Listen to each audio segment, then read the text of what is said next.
پیدا ہو سکتی ہے۔ لیکن چیف جسٹس آف پاکستان نے یہ کہا کہ کرپشن میں جو ملوث لوگ ہیں ان کا دھندا جو ہے وہ کرپشن ہے، اور اس طرح سے اگر جیلوں سے لوگوں کو رہائی ملے گی تو جو کرپشن کرنے والے لوگ ہیں، تو لاک ڈاؤن کی وجہ سے کرپشن کا دھندا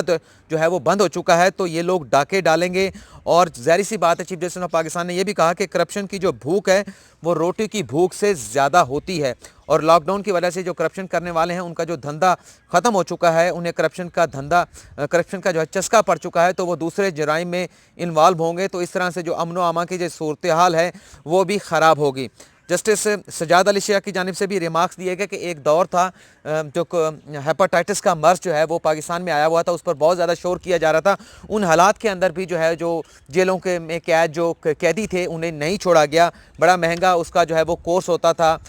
جو انجیکشن ہوتے تھے وہ دستیاب نہیں ہوتے تھے۔ تو کیا اب کرونا وائرس کی وجہ سے لوگوں کو جو ہے وہ جیلوں سے رہا کر دینا چاہیے؟ جسٹس عمر بندیال نے بڑا ایک سوال اٹھایا کہ 26 مارچ کو سندھ ہائی کورٹ نے یہ احکامات جاری کیے، 4 سطروں کی پریس ریلیز جاری کی، جس کے تحت قیدیوں کو جو ہے وہ سندھ سے جیلوں سے جو رہائی ملی۔ یہ 26 مارچ کو حکم دیا گیا، اور 26 مارچ کو ہی قیدیوں کی رہائی کی فہرست جو ہے وہ تیار کر لی گئی، اور انہوں نے سوال یہ اٹھایا کہ یہ کس طرح سے ہو سکتا ہے کہ 26 مارچ کو ہی حکم آتا ہے، 26 مارچ کو 829 قیدیوں کی رہائی کا جو ہے وہ فہرست تیار ہو جاتی ہے۔ تو یہ لگتا ہی ہے کہ فہرست جو ہے وہ پہلے تیار کر لی گئی تھی۔ چیف جسٹس آف پاکستان نے یہ کہا کہ اس طرح سے جس انداز سے یہ بندے چھوڑے گئے ہیں، لگتا ہے کہ سب نے اپنے جو عزیز و اقارب ہیں انہیں جیلوں سے رہا کروا لیا، اور پک اینڈ چوز جو ہے وہ کیا جا رہا ہے۔ جسٹس سجاد علی شاہ نے یہ سوال اٹھایا کہ ایک طرف جو شریف لوگ ہیں جن میں کرونا وائرس کا شبہ ہے انہیں پولیس کے ذریعے گرفتار کرایا جا رہا ہے، کوارنٹین میں جو ہے وہ رکھا جا رہا ہے، دوسری طرف جو جرائم پیشہ عناصر ہیں جنہیں پولیس نے بڑی مشکل کے ساتھ گرفتار کیا ہے انہیں جیلوں سے جو ہے وہ رہا کیا جا رہا ہے۔ یہ سوچ جو ہے جو سندھ حکومت کی ہے یہ سمجھ سے بالاتر ہے کہ کس طرح سے ایک طرف بڑی مشکل سے جرائم پیشہ عناصر کو گرفتار کیا جاتا ہے، دوسری طرف جو شریف لوگ ہیں انہیں گرفتار کیا جاتا ہے پولیس کے ذریعے، اور شبہ ہوتا ہے کہ انہیں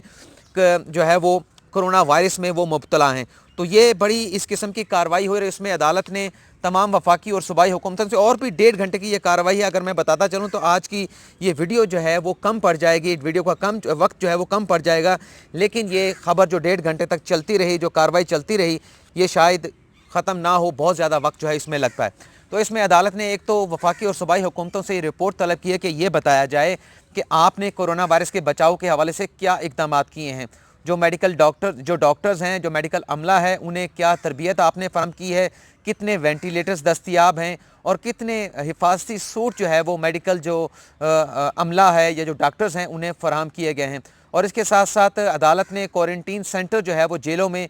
قائم کرنے کا بھی حکم دیا ہے، اور اب اس کیس کی سماعت جو ہے وہ 6 اپریل تک ملتوی کر دی گئی ہے۔ اور آج کی ہماری ویڈیو کا جو دوسرا موضوع تھا جس پر ہم نے بات کرنی تھی کہ 1.5 فٹ کی یا 1.5 اینٹوں کی، جیسا کہا جاتا ہے کہ مسجد ہر کوئی اپنی اپنی بنا کر بیٹھ گیا ہے، کرونا ریلیف فنڈ جو ہے وہ قائم کر دیا گیا ہے، وفاقی سطح پر بھی قائم کر لیا گیا ہے، صوبائی حکومت سندھ نے اپنا فنڈ جو ہے وہ قائم کر لیا ہے، اور اسی طرح سے جو مختلف نیوز چینلز ہیں ان کی جانب سے بھی جو ہے وہ اپنے اپنے فنڈز بنا کر ایک ٹرانسمیشن جو ہے وہ چلائی جا رہی ہے، تاکہ لوگ زیادہ سے زیادہ ان لوگوں کے لیے جو غریب ہیں، مستحق ہیں، نادار ہیں، ان تک راشن نہیں پہنچ رہا، وہ اپنے گھروں میں محصور ہو کر رہ گئے ہیں لاک ڈاؤن کی وجہ سے، ان تک راشن جو ہے وہ پہنچایا جا سکے۔ اور یہ بھی کہا جا رہا ہے کہ میڈیکل جو عملہ ہے اس کی حفاظتی کٹس لینی ہے، اور اس کے ساتھ ساتھ جو ہے جو کرونا وائرس کا جو چیک کرنے کی جو کٹس ہیں وہ لینی ہے، تو یہ باتیں کی جا رہی ہیں۔ اب جب کہ وفاقی سطح کے اوپر ایک فنڈ قائم ہو چکا ہے تو میرے خیال میں بہتر اسی میں ہوگا کہ ایک فنڈ کے اندر تمام پیسے آنے چاہیے، لیکن یہاں پر یہ چیز بھی دیکھنے میں مل رہی ہے کہ ہر جو فلاحی تنظیم ہے وہ اپنی اپنی سطح کے اوپر لوگوں میں راشن تقسیم کر رہے ہیں، جو مخیر حضرات ہیں وہ اپنی اپنی بساط کے مطابق لوگوں میں جو ہے وہ راشن تقسیم کر رہے ہیں۔ لیکن یہاں پہ ناظرین اسلام آباد میں ہم نے یہ دیکھا ہے، بلکہ ایک ویڈیو بھی سوشل میڈیا کے اوپر وائرل ہوئی ہے، لیکن مجھے جو بتایا گیا ہے، میرے اپنے دوست عقیل افضل صاحب ہیں، سپریم کورٹ میں یہ رپورٹنگ کرتے ہیں، ان کی جانب سے بتایا گیا کہ یہ جو سڑکوں پر جو پیشہ ورانہ جو گداگر ہیں جو مانگ رہے ہیں کہ ہمیں راشن دے دیا جائے، ہم غریب ہیں، ہم گھروں میں ہیں، ہمارے پاس کھانے پینے کے لیے کچھ نہیں ہے، یہ اتنا راشن روزانہ کی بنیاد کے اوپر جو مخیر حضرات راشن دے رہے ہیں، تقسیم کر رہے ہیں مستحق لوگوں میں، ان سے اتنا راشن جو ہے وہ اکٹھا کر لیتے ہیں کہ یہ راشن اکٹھا کرنے کے بعد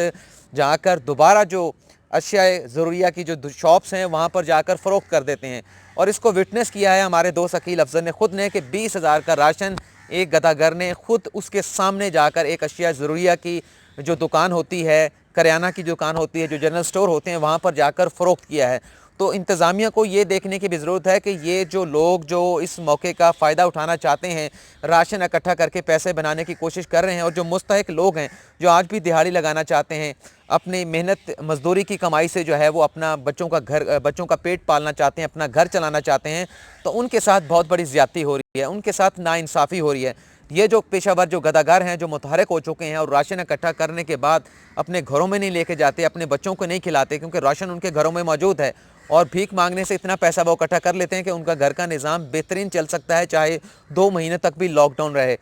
لیکن وہاں انتظامیہ کو اور یہ جو اتنی بھی یہ فلاحی تنظیمیں ہیں، جو مخیر حضرات ہیں جو راشن تقسیم کر رہے ہیں، انہیں بھی کوئی میکانزم بنانا ہوگا، بیٹھ کر کوئی حکمت عملی حکومت کے ساتھ، وفاقی اور صوبائی حکومتوں کے ساتھ بنانی ہوگی، تاکہ ان لوگوں سے بچا جائے اور جو راشن مستحق لوگوں تک پہنچنا ہے وہ ضائع نہ ہو پائے۔ تو یہ لوٹ مار جو ہے وہ کی جا رہی ہے ان پیشہ ور گداگروں کی جانب سے کہ مستحق تک تو کھانا نہیں پہنچ رہا، لیکن اس قسم کے جو گداگر ہیں جو اس موقع سے فائدہ اٹھا کر، حالات سے فائدہ اٹھا کر اپنا پیسہ بنانا چاہتے ہیں، اپنی جیب بھرنا چاہتے ہیں، ان سے جو ہے وہ ضرور ریاست کو جو ہے وہ آئینی ہتھ کنڈوں کے ساتھ، آئینی ہاتھوں کے ساتھ جو ہے ضرور نپٹنا چاہیے۔ آج کی ویڈیو میں اتنا ہی ناظرین، اگلی ویڈیو میں پھر ملاقات ہوگی۔ اللہ حافظ۔